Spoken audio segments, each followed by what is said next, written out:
இன்று நமக்கு இந்த பாக்கியம் கிடைத்துள்ளது. பகவானுடைய நேரடியான தர்மோபதேசங்களை கேட்டறிந்து வாழ்வை செம்மைப்படுத்தி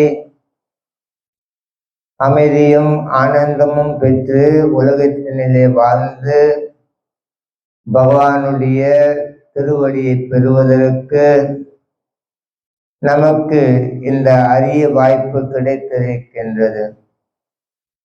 இந்த பகவத்கீதையின் தர்மோபதேசங்களை கேட்பதினால் நமக்கு நிறைய நன்மைகள் இருப்பதை கீத மகாத்மியத்தினிலே எடுத்துரைக்கப்பட்டிருக்கின்றது. ஒன்றாவது, பகவத்கீதையை கவனத்துடன் காது கொடுத்து கேட்பதினால் நம் வாழ்வில் உள்ள அனைத்து பயங்களும் நம்மை விட்டு நீங்கும். இரண்டாவது, நம் வாழ்வினிலே நாம் துன்பப்படுவதற்கு காரணம் நம்முடைய முன் பிறவியில் உள்ள கர்மங்கள். பகவத்கீதை தர்மோபதேசங்களை கேட்டு அதன்படி நடப்பதினால் நம்முடைய பூர்வ ஜன்ம கர்மங்கள் நம்மை விட்டு நீங்கும். சுலபமாக அமைதி ஆனந்தம் பெற முடியும். மூன்றாவது, இந்த மனித உடலை சுத்தம் செய்வதற்கு அனுதினமும் சாதாரண நீரில் குளிக்கின்றோம். கங்கை போல் வந்திருக்கும் கீதையினிலே அடைக்கலம் பெறுவதனால் நம்முடைய கர்மங்கள் மட்டும் கிடையாது, பகவானுடைய முழுமையான அனுகிரகம் நமக்கு கிடைக்கும். நான்காவது, கலியுகத்தினிலே நிறைய வேத சாஸ்திரங்கள் படித்து தெரிந்து கொள்வதற்கு மிக மிக சிரமம். அதற்கான நேரமும் மக்களிடத்தில் இருக்காது, ஆர்வமும் இருக்காது. இருந்தாலும் நிறைய மற்ற வேத புத்தகங்களை படிக்க வேண்டும் என்ற அவசியம் கிடையாது. கீதை ஒன்றை படித்தாலே மற்ற வேத புத்தகங்களிலிருந்து படித்து கிடைக்கக்கூடிய எல்லா நற்பலன்களும் நமக்கு கீதை ஒன்று படிப்பதனால் கிடைக்கப்பெறும். காரணம், பகவத்கீதை பகவான் முதல் கடவுள் பகவான் ஸ்ரீ கிருஷ்ணனால் உபதேசிக்கப்பட்டிருக்கின்றது. ஐந்தாவது, பாரத பூமி இருக்கின்றது இந்தியா. அங்கு கங்கை நதி ஓடுகின்றது. கங்கையில் குளிக்கும் பொழுது நம்முடைய பாவங்கள் நம்மை விட்டு நீங்குகின்றது. காரணம், கங்கை பகவானுடைய திருவடியிலிருந்து தோன்றியிருக்கின்றது. அதே போல் கங்கையில் குளித்த எல்லா பலன்களும் நமக்கு கிடைப்பதை போல் பகவத்கீதையை படித்தாலும் நமக்கு இந்த நன்மைகள் கிடைக்கும். கங்கையில் குளித்த நன்மைகள். காரணம், கங்கை பகவானுடைய திருவடியிலிருந்து தோன்றியிருக்கின்றது. ஆனால் பகவத்கீதை உபதேசமோ பகவானுடைய திருவாயிலிருந்து தோன்றியிருக்கின்றது. அடுத்து ஆறாவது, எல்லா விதமான வேத சாஸ்திரங்களில் பகவத்கீதை சாரமாக அமைந்திருக்கின்றது. பகவானுடைய இந்த பகவத்கீதை ஒரு பசுவிற்கு சமமாக இருக்கின்றது. கண்ணனோ அந்த பசுவின் பாலை கறந்து அர்ஜுனனை போல் உள்ள பக்தர்களுக்கு கொடுத்து இன்பம் அளிக்கின்றார். ஏழாவது, கலியுகத்தினிலே மனிதர்கள் ஒரே ஒரு வேத புத்தகத்தை விரும்புவார்கள். பகவத்கீதை ஒரு வேத புத்தகமாக வந்து அமையும். ஒரே ஒரு கடவுளை விரும்புவார்கள். பகவான் ஸ்ரீ கிருஷ்ணன் உலகம் அனைத்திற்கும் ஒரே கடவுளாக இருப்பார். ஒரே ஒரு சேவையை விரும்புவார்கள். பகவானுடைய திரு சேவை மனிதர்களுக்கு சேவையாக அமையும். ஒரே ஒரு மந்திரத்தை விரும்புவார்கள். பகவானுடைய இந்த திருநாமம் ஹரே கிருஷ்ணா ஹரே கிருஷ்ணா கிருஷ்ண கிருஷ்ண ஹரே ஹரே ஹரே ராம ராம ராம அரே அரே என்பது உலக அனைத்திற்கும் ஒரு மூல மந்திரமாக அமையும் என்று கீத மகாத்மியத்தினிலே சிவபெருமான் பார்வதி தேவியிடம் எடுத்துரைத்திருக்கின்றார். பகவத்கீதை 18 அத்தியாயங்களும் 700 பதங்களும் கொண்டது. இன்று நாம் ஒரு முக்கியமான ஸ்லோகத்தை கண்ணோட்டமிட போகின்றோம். பகவத்கீதை 2வது அத்தியாயம் 6வது பதம். இந்த அத்தியாயத்தின் தலைப்பு கீதையின் உட்பொருள் சுருக்கம். எங்கே கீதை உள்ளவர்கள் அதை படிக்கலாம். நான் சொல்லிய பிறகு என்னை பின்பற்றி சொல்லலாம். நா சைதான் வித்மோ கதரானு கரியோ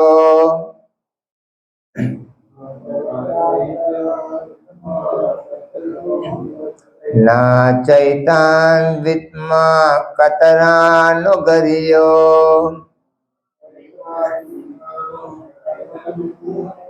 யத்வா ஜயேம யதி வானோ ஜயேயு.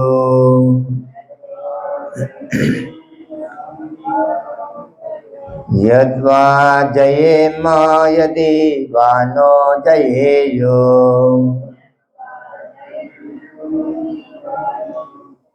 யானேவத்வா நாஜிஜ விசாம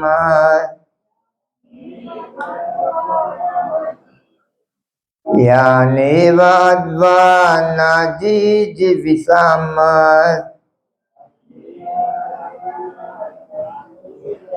தேவஸ்திதா பிரமுகே தராசரத்ரா.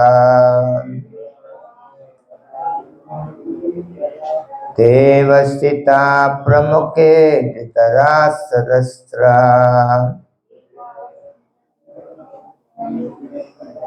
நாச்சைத வித்மோ கதரானு கரியோ யத்வா ஜயமே யதி வானோ ஜயேயோ.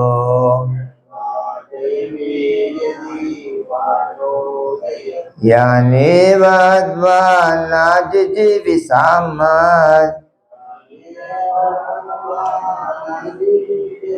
தேவஸ்திதா பிரமுகே தராசரஸ்ரா.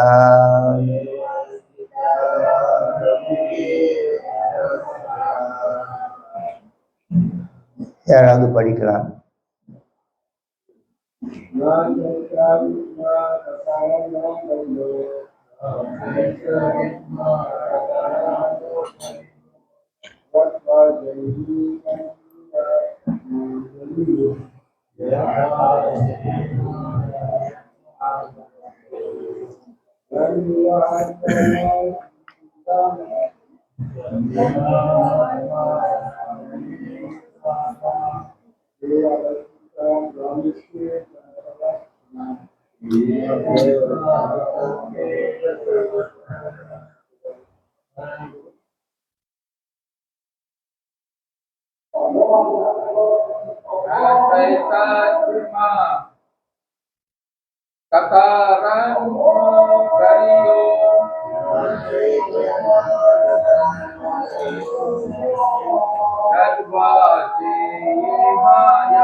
माताजी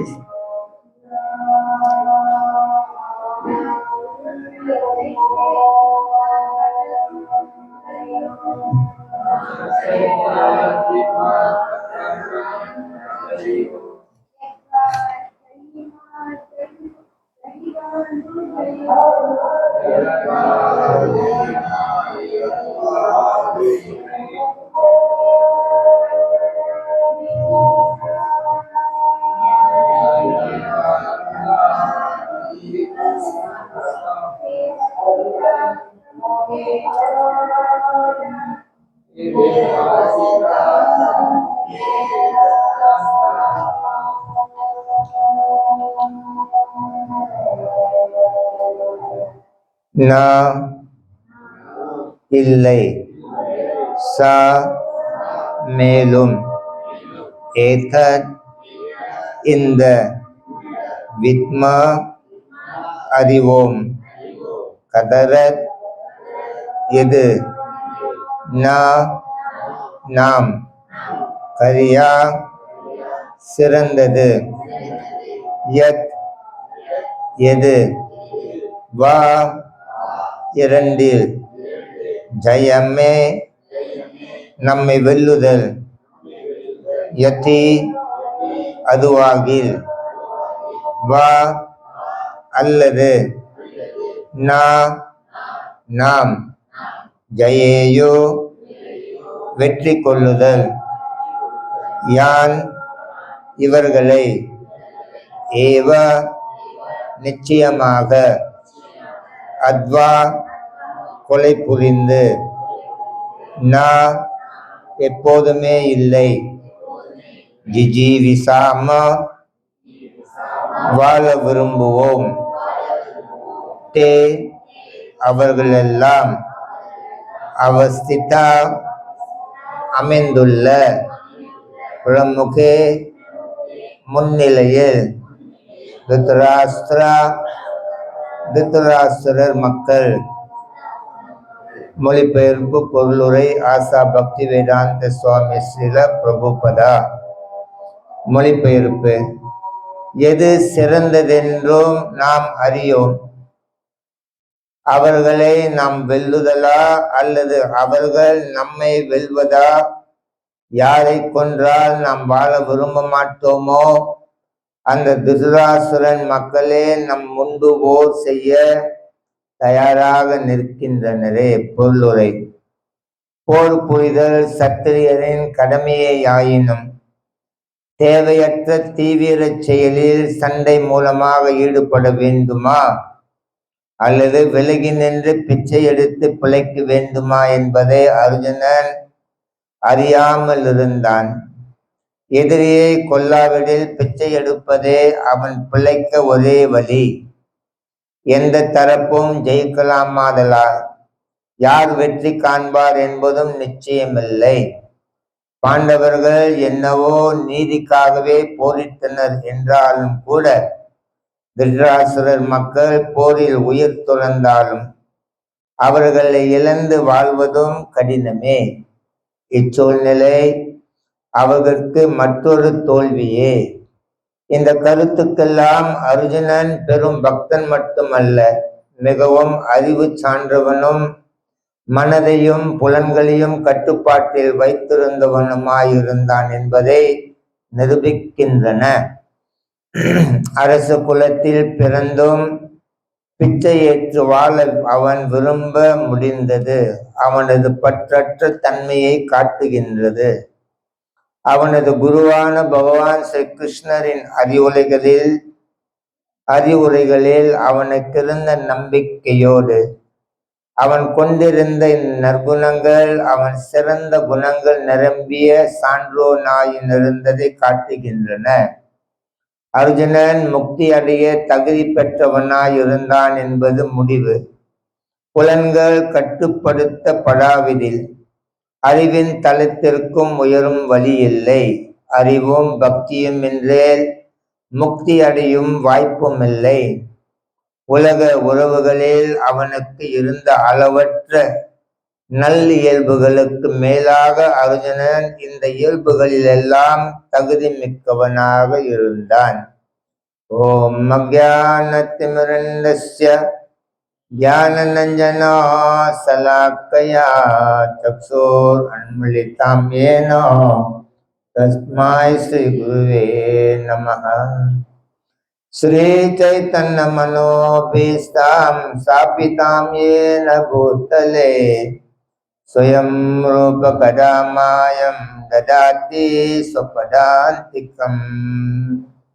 वन्देऽहं श्रीगुरून् श्रीयुतपादकमलं श्रीगुरून् वैष्णवं च श्रीरूपं संग्रजातं सहगण रघुनाथान्वितं तं सजीवम् साद्वैतं सावधूतं परिजनसहितं कृष्णचैतन्यदेवम् श्रीराधा कृष्णपादं सहगण ललिता विशाखन्वितं श्याम। हे कृष्णा करुणा सिंधु दीनबंधो जगत्पते गोपीशा गोपिका कंठ राधा कंठ नमोस्तुते। तप्त कंचन गौरांगी राधे वृंदावनेश्वरी वृषभानो सुदे देवी प्रणममि हरिप्रिये। वंशकल्पतरुभ्यश्च कृपा सिन्धुभ्य पतितानं पावनेभ्यो वैष्णवेभ्यो नमो नमः।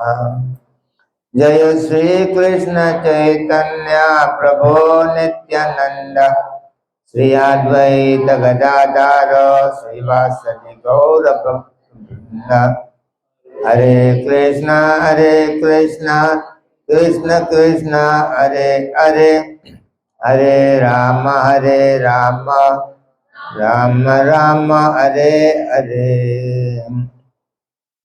ना चैतान् विद्मो कतरानुगर्यो यद्वा जयेम यदि वानो जयेयु यानेव अद्वा नाजजीविषाम एव सीता प्रमुखे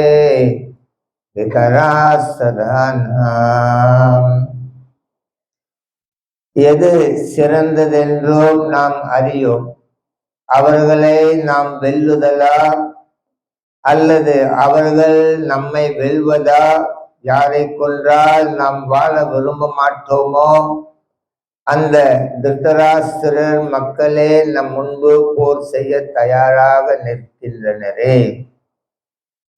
இங்கு இந்த பதத்தினிலே மிக முக்கியமான ஒரு கருத்தை நாம் கண்ணோட்டம் விடுகின்றோம். அர்ஜுனன் இப்பொழுது யுத்த களத்தினிலே யுத்தம் செய்வதற்காக வந்து விட்டார். அது அவருடைய சொந்த முடிவு. கண்ணன் போர் நடக்காமல் இருக்க பல வழிகளை அவர் தேர்ந்தெடுத்து பேசியிருந்தாலும் கௌரவர்கள் அதற்கு சம்மதம் தெரிவிக்கவில்லை. ஆகையினால் கடைசியில் போர்தான் ஒரு தீர்வு என்று முடிவுக்கு வந்த பிறகு யுத்த களத்தினிலே எல்லோரும் வந்து ஒன்று சேர்ந்திருக்கின்றனர் யுத்தம் செய்வதற்காக. அந்த நேரத்தினிலே அர்ஜுனனுக்கு குழப்பமாக இருக்கின்றது. இந்த யுத்தம் செய்ய வேண்டிய அவசியம் இருக்கின்றதா? இந்த யுத்தம் செய்வதனால் என்ன லாபம் இருக்க போகின்றது? இதில் வெற்றியோ தோல்வியோ எதுவும் நிச்சயமில்லாமல் இருக்கின்றது. யாருக்காக இந்த யுத்தம் செய்ய போகின்றோமோ யுத்தத்துக்கு பிறகு அவர்கள் இல்லாமல் போகும் பொழுது அதை பார்ப்பதற்கும் அவர்கள் இருக்க மாட்டார்கள். ஆகையினால் இந்த யுத்தம் செய்வதா செய்யக்கூடாதா என்பதில் அர்ஜுனனுக்கு ஒரு பெரிய குழப்பம் ஏற்பட்டிருக்கின்றது. ஆகையினால் நாம் நினைத்து விடக்கூடாது அர்ஜுனன் நம்மை போல் மாயாவில் இருக்கின்றார் என்று. மாயா என்றால் இல்லாதது ஒன்றை இருப்பதாக நினைத்து வாழ்வதுதான் மாயை. உதாரணத்திற்கு நாம் இந்த உடல் கிடையாது, நாம் இந்த கண்ணும் கிடையாது, காதும் கிடையாது, மூக்கும் கிடையாது, வாயும் கிடையாது, கையும் கிடையாது, கால்களும் கிடையாது. மனமும் கிடையாது, அறிவும் கிடையாது, நாம் இந்த புலன்களும் கிடையாது, உடலும் கிடையாது. இருந்தாலும் நான் என்னுடைய உடல் என்று நினைத்து கொண்டு வாழ்ந்து கொண்டிருக்கின்றோம். இந்த உடலுக்குள் இருக்கும் ஆத்மாவை நாம் எண்ணி பார்த்தது கிடையாது. இல்லாதது ஒன்றை இருப்பதாக நினைப்பதுதான் மாயை. எல்லோரும் இறந்து விடுவார்கள், நான் இறக்க மாட்டேன் என்று நினைத்து வாழ்வது இன்னொரு வகையான மாயை.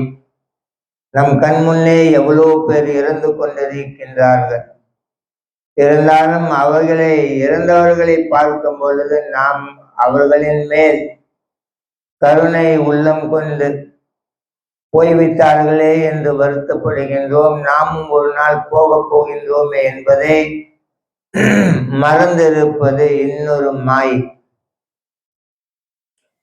இந்த ரீதியினிலே அர்ஜுனன் மாயையில் இருப்பதாக நாம் எண்ணிவிடக்கூடாது. நம்மை போல் அவரும் ஒரு சாதாரண மனிதன் என்று எண்ணிவிடக்கூடாது. புரோபத பொருளுரையினிலே அழகாக விளக்குகின்றார். அர்ஜுனன் கண்ணனுடைய ஒரு சிறந்த தூய்மையான பக்தன் என்று. பக்தன் என்னும் காரணத்தினால் தேவையில்லாமல் சண்டை சச்சுரவுகளில் ஈடுபட அவனுக்கு விருப்பம் கிடையாது. பொதுவாக வைஷ்ணவ பக்தர்கள் எந்த ஜீவன்களையும் எந்த துன்பத்திலும் போடுவதற்கு விரும்ப மாட்டார்கள். நம்முடைய வாழ்வழிந்தாலும் பரவாயில்லை, மற்றவர்கள் வாழ்வினிலே சுகமாக இருக்க வேண்டும் என்று நினைப்பவர்கள்தான் வைஷ்ணவ பக்தர்கள். அந்த வைஷ்ணவர்கள் பக்தர்களுக்கான உயர்வான குணபோகங்களை அர்ஜுனன் இங்கே காமிக்கின்றார். ஆகையினால் அர்ஜுனன் சண்டை போட மாட்டேன் என்று நினைப்பது, போடுவதா போடக்கூடாதா என்று குழப்பம் அடைவதை பார்த்து ஏதோ அவரும் ஒரு மாயாக்குள் கிடைக்கின்றார் என்று நினைக்க கூடாது. கண்ணன் அர்ஜுனனை வைத்து உலகத்திற்கு ஒரு விஷயத்தை எடுத்துரைக்க வந்திருக்கின்றார். ஏனென்றால் உலகமே ஒரு பெரிய குழப்ப நிலையில் இருக்கின்றது. எதை செய்ய வேண்டும், எதை செய்யக்கூடாது, எதற்காக பயப்பட வேண்டும், எதற்காக பயப்படக்கூடாது, எது மேலும் மேலும் இந்த உலகத்திலே பந்தத்தை உருவாக்கி மறுபிறவியை கொண்டு வரும், எந்த செயல் ஒருவனுக்கு மோட்சம் கொடுக்கும் என்பதிலும் மக்களுக்கு தெரியாமல் இருக்கின்றது. தர்மத்தை அதர்மமாக நினைக்கின்றார்கள், அதர்மத்தை தர்மமாக நினைக்கின்றார்கள். எது தர்மம் எது தர்மம் இல்லை என்பதை நிர்ணயிக்க முடியாமல் இருக்கின்றார்கள். ஆகையினால் உலகமே ஒரு பெரிய குழப்ப நிலையத்தில் இருக்கின்றது. அர்ஜுனனை வைத்து பகவான் உலகத்திற்காக பேசுகின்றார். அந்த உலகத்தில் நாமும் இருக்கின்றோம் என்பதை நாம் மறந்து விடக்கூடாது. அப்படி என்றால் இந்த கீதை உபதேசம் உங்களுக்கும் என்னை போல் உள்ள கத்துண்ட ஆத்மாவுக்களுக்காக பேசப்பட்ட ஒரு தர்ம உபதேசம். பொதுவாக பக்தர்கள் நினைக்கின்றார்கள் ஏதோ ஒரு மகாபாரதம் யுத்தம் நடந்திருக்கின்றது 5000 வருடங்களுக்கு முன்பு. பாண்டவர்களுக்கும் கௌரவர்களுக்கும் போர் நடந்திருக்கின்றது. அதில் கௌரவர்கள் பக்கம் துரியோதனன் கெட்டவன் இருந்திருக்கின்றான், அவனுக்கு மாமனாக சகுனி இருந்திருக்கின்றான். போல் வைத்து சண்டைகளை மூட்டிவிட்டு கொண்டிருக்கின்றான் என்று நாம் ஏதோ ஒரு 5000 வருடங்களுக்கு முன்பு நடந்த ஒரு கதையாக எண்ணிவிடக்கூடாது. நமக்காக பேசப்பட்ட ஒரு தர்ம உபதேசம். நம்மை சுற்றி எவ்வளவு பேர் இருக்கின்றார்கள், அவர்கள் நல்லவர்களா கெட்டவர்களா என்பதே நமக்கு தெரியாது. சொந்த வீட்டினிலேயே யார் நல்லவன் யார் கெட்டவன் என்பதும் நமக்கு தெரியாது. உயிரை கொடுத்து தியாகம் பண்ணி வளர்த்த பிள்ளை நம்மை எட்டி உதைக்கும் பொழுது, மரியாதை இல்லாத பொழுது, இந்த சனியனுக்கா இவ்வளவு பாடுபட்டு வளர்த்தேன் என்று நினைக்கக்கூடிய காலமும் இருக்கின்றது. ஆகையினால் பகவான் அர்ஜுனனுக்காக இதை பேசவில்லை, நமக்காக பேசியிருக்கின்றார். ஆகையினால் நாம் அந்த அத்தியாயத்துக்குள், அந்த கதாபாத்திரத்துக்குள் நாம் நுழைய வேண்டும். எனக்காக பேசப்பட்டது. காரணம், நான் வாழ்வினிலே குழப்பம் அடைந்திருக்கின்றேன். நான் யார், எங்கிருந்து வந்திருக்கின்றேன், எதற்காக வந்திருக்கின்றேன், எவ்வளவு காலம் வாழப் போகின்றேன், இந்த காலம் முடிந்த பிறகு என்னுடைய நிலை என்னாக போகின்றது, இங்கிருந்து நான் எங்கே போக போகின்றேன், என்னுடைய சொந்த பந்தங்கள் உறவுகளுக்கு என்ன நடக்கப் போகின்றது என்பதையெல்லாம் நாம் அறியாமல் இருக்கின்றோம். நம்முடைய கடமை என்ன என்பதும் நமக்கு குழப்பமாக இருக்கின்றது. இந்த ரீதியினிலே பகவான் நமக்காக இந்த உபதேசத்தை பேசியிருக்கின்றார். காரணம், நாம் எல்லாம் ஒரு பெரிய குழப்பத்தினிலே இருக்கின்றோம். அர்ஜுனனுக்கு ஒரு குழப்பம் கிடையாது. பகவான் அர்ஜுனனை தற்காலிகமாக ஒரு மாயாக்குள் போட்டிருக்கின்றார். தற்காலிகமாக அவரை வைத்து நமக்கு இந்த தர்மோபதேசங்களை எடுத்துரைக்கின்றார் பகவான். அர்ஜுனன் நம்மை போல் மாயாவில் கிடையாது. கண்ணன் இல்லாமல் வாழவே மாட்டோம் என்று நினைத்தவர்கள் பாண்டவர்கள். யுத்தமெல்லாம் முடிந்த பிறகு பகவான் மறுபடியும் துவாரகா சென்று விட்டார். யுதிஷ்டிரன் அர்ஜுனனை அனுப்புகின்றார். கண்ணன் என்ன செய்து கொண்டிருக்கின்றார் போய் பார்த்து வரும்படி. அர்ஜுனன் போய் பார்த்து வந்து சொல்லுகின்றார், கண்ணன் இந்த உலகத்தில் இன்னும் கிடையாது, மறுபடியும் தன்னுடைய திருலோகம் போய்விட்டார் என்று சொன்ன உடனேயே பாண்டவர்கள் தன்னுடைய ராஜ்யம் சுகபோகங்களை எல்லாவற்றையும் தூக்கி போட்டிருந்த சாதாரண துணியோடு அவர்களும் கண்ணன் இல்லாத இடத்தினிலே எனக்கும் வாழ விருப்பமில்லை என்று சென்றவர்கள். நாம் எத்தனை பேர் அந்த மாதிரி செய்வோம்? நம்ம செய்வோம்? அந்த மாதிரி செய்யுமா பிரபு? நாங்களும் கிளம்பி போறோம், எங்களுக்கு கிளைங்க அறவே பிடிக்கல, கிருஷ்ணன் இல்லாத இந்த கிளைங்களை எங்களுக்கு என்ன வேலை, நாங்களும் கிளம்புறோன்ட்டு யாருன்னா கிளம்பி இருக்கிறோமா? பேச்சுல எல்லா பேரும் நிறைய பேசுவோம், உண்மையா இல்லைங்களா? பிரச்சனையே இதுதான். இந்த வாயில வடை சொல்றான்றாங்கள, அப்படியே ரொம்ப தீவிர மாதிரி பேசுவான். எனக்கு எல்லாமே தெரியும், இப்படி இப்படி மகாபாரதம், ராமாயணம், கண்ணனுடைய தர்மோபதேசம் எல்லாமே எனக்கு தெரியும், எல்லாமே வாயிலேயே வடை சுடுவான். ஆனா உண்மையான அவன் அந்த கதைகளை செய்ய மாட்டான். தெரியும்.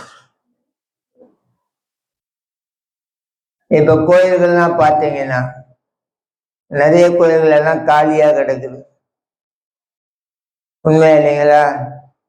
நம்ம கோயில்களே பல இடங்கள் எல்லாம் சம்பளத்துக்கு ஆள் வச்சு கூட்டி பெருக்கி சுத்தம் பண்ணி வச்சிருக்கான். நம்ம டிவோட்டிகள் எல்லாம் ரொம்ப சீனியரா மாறிட்டான். எல்லாமே பக்தி சாஸ்திரி படிச்சுட்டா, எல்லாமே பக்தி வைபவம் முடிச்சுட்டா, பக்தி வேதாந்த படிச்சுக்கிட்டு இருக்கா. சர்வபௌம நிலைக்கு உயர்ந்து போயிட்டனால இந்த கூட்டி பெருக்கி கோயிலை சுத்தம் பண்ணணும் அதெல்லாம் ஒன்றும் கிடையாது. எவனுக்குன்னா ஒரு சம்பளம் கொடுத்து வந்து சுத்தம் பண்ணிட்டு போங்க. ஆனா உட்காந்து பேசுறப்ப கிருஷ்ணா இடத்துல சரணடையணும், கிருஷ்ணனுக்கு உயிர் கொடுக்கணும், யாருக்கு சொல்றா? அவன் செய்யல, ஊருக்கு உபதேசன்றான்ல.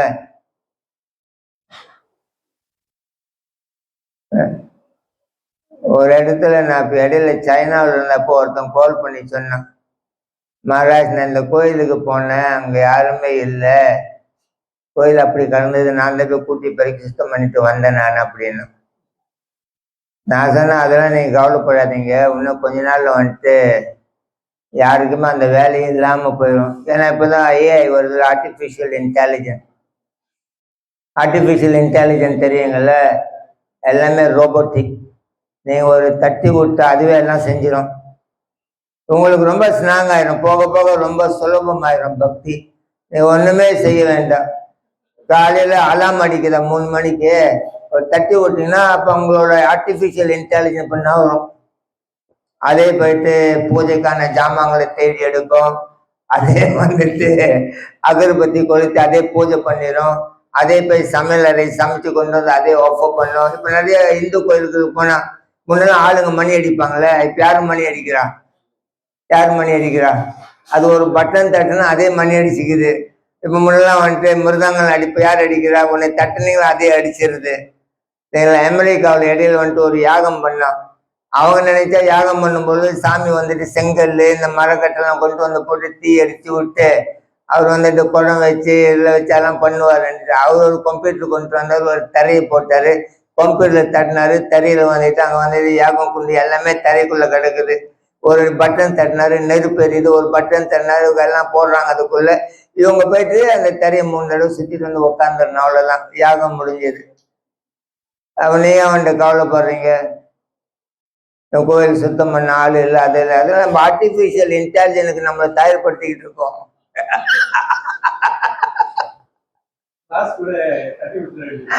எல்லாமே இப்ப அப்படி. உங்களுக்கு ஒரு வேலையே கிடையாது. வைகுண்டத்துல இருந்து வந்து அங்க இருந்து வரும் என்ன வரும்? வாகனம் வரும்ல, வந்து அந்த ரோபோட்டிக்கு தூக்கிட்டு போயிடும். நீங்க தூங்கிட்டு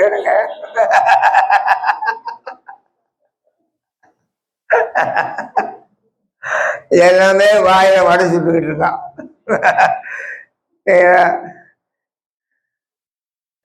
கோயிலை கூட்டி பெருக்கணும். சர்வோபாடி வினிர்முக்தம் தட்பரட் வேண நிர்மலம் ரிஷிகேன ரிஷிகேச சேவனம் பக்தி ருச்சியத்தை. புலன்களுக்கு இவ்வளவு பிரச்சனைகள். நீங்க புறப்பால சொல்றாரு, புலன் அடக்கம் இல்லைன்னா நீ எப்படி முன்னேற்றம் அடைய போற? அதற்கான அறிவு வேணும்னாக்கா, ஒரு ஞானம் வேணும்னா புலனடக்கம் இருக்கணும்.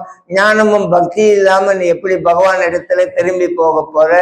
அப்ப வந்து புலன்கள் புனிதம் அடைய வேணும்னா இந்த புலன்களுக்கு அதிபதியான ரிஷிகேஷன் இடத்துல நம்ம சேவைகளை செய்யணும்.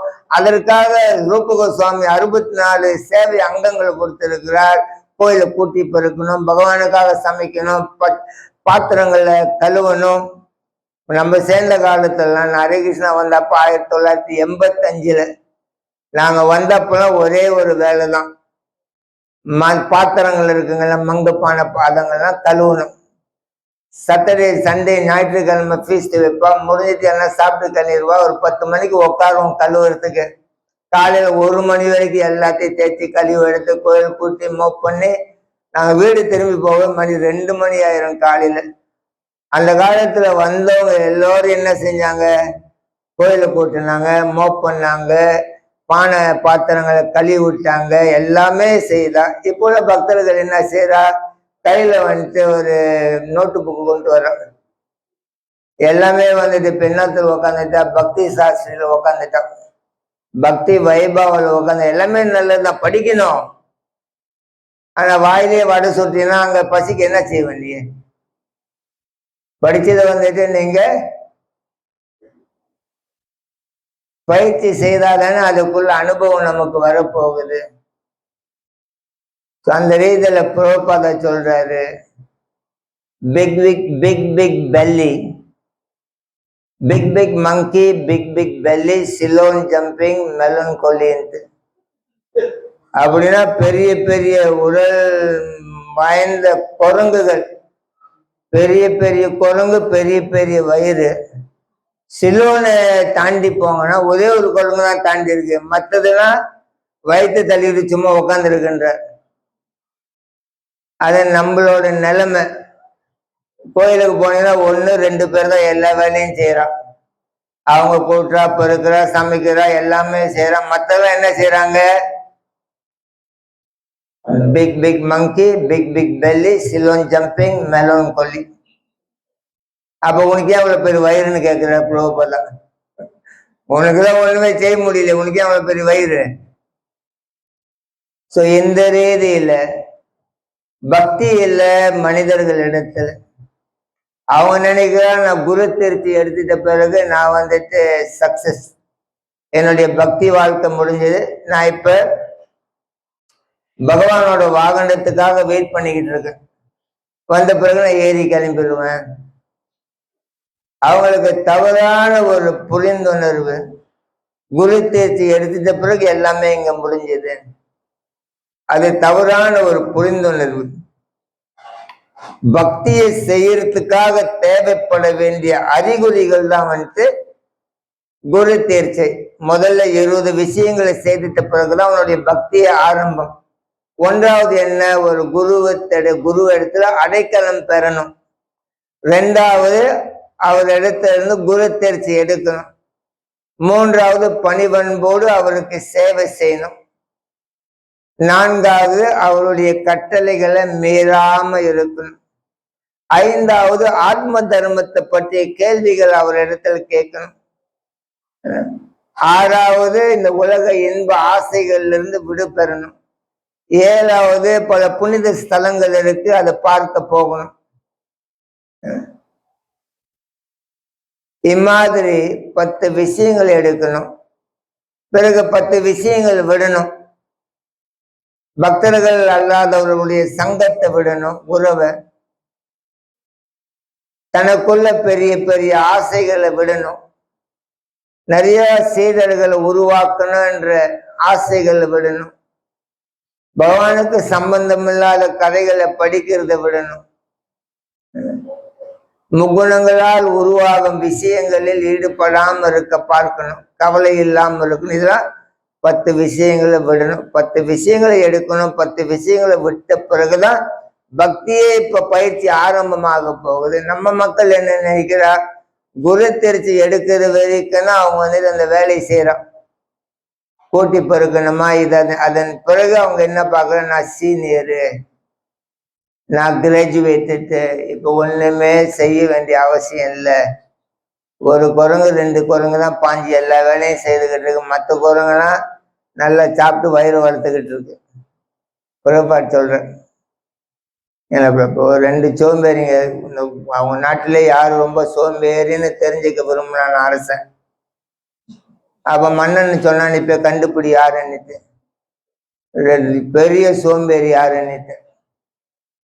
அப்ப எல்லா சோம்பேறிங்களும் பிடிச்சு ஒரு கூடாரத்துக்குள்ள போட்டோம்.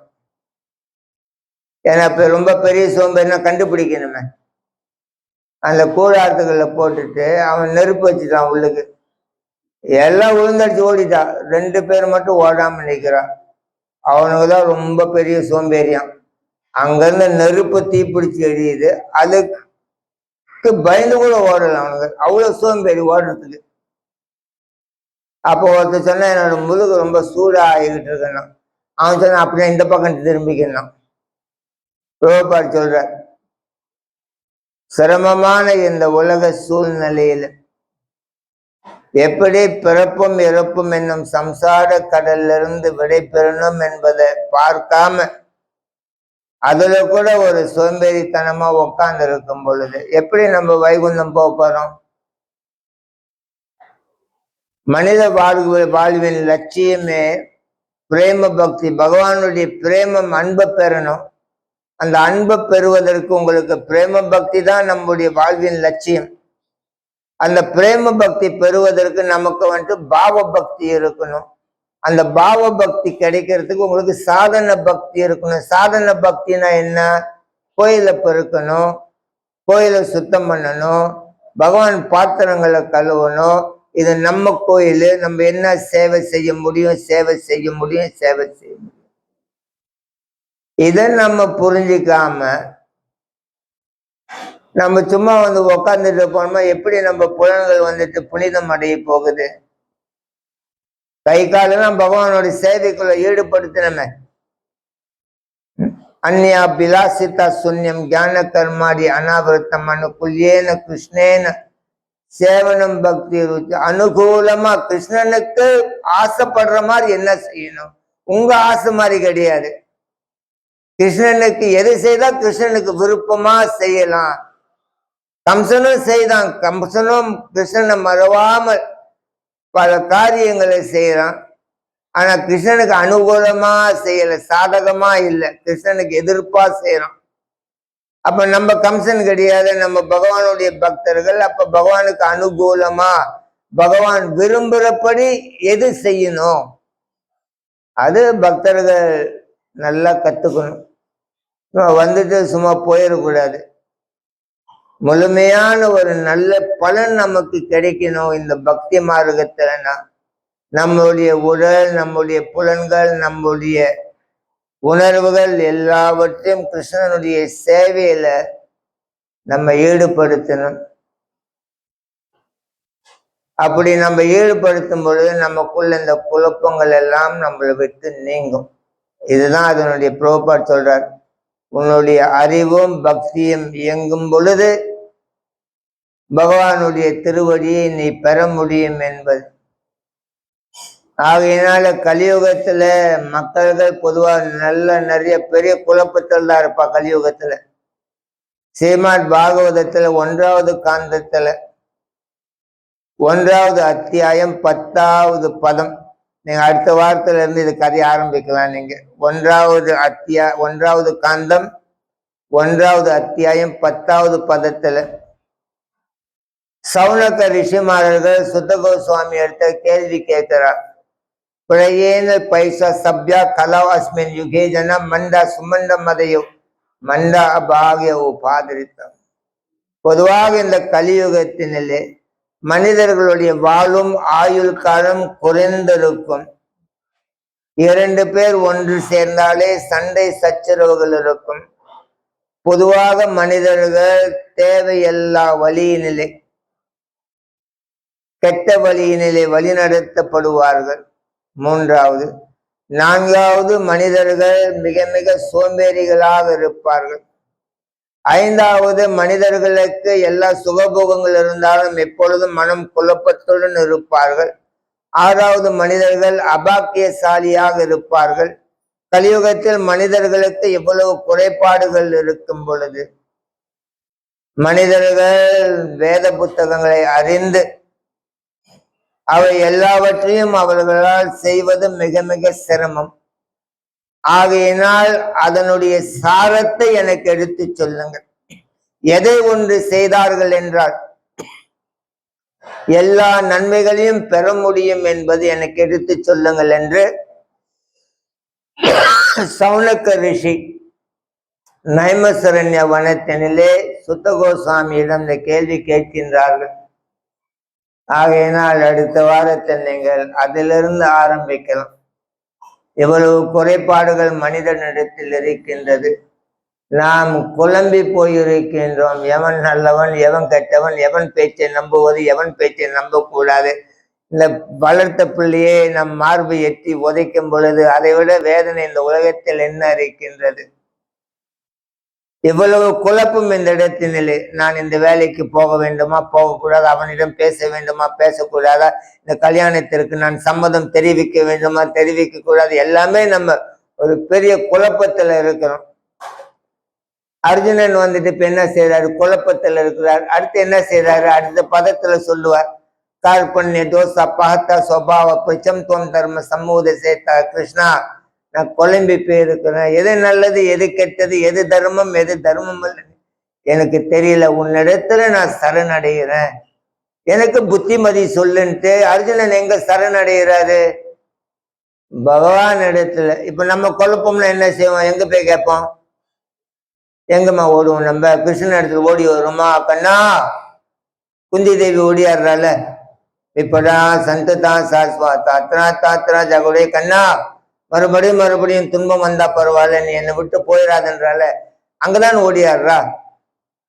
பாண்டவர்கள் எங்க ஓடியாடுறா? எந்த கஷ்டமா இருந்தாலும். திரௌபதி எங்க ஓடியாடுறா? ஆஹா கிருஷ்ணா துவாரக வாசியா வாசியா தவநந்தனா அச்சுதா மானதா கேசவாய் கிரிதரி.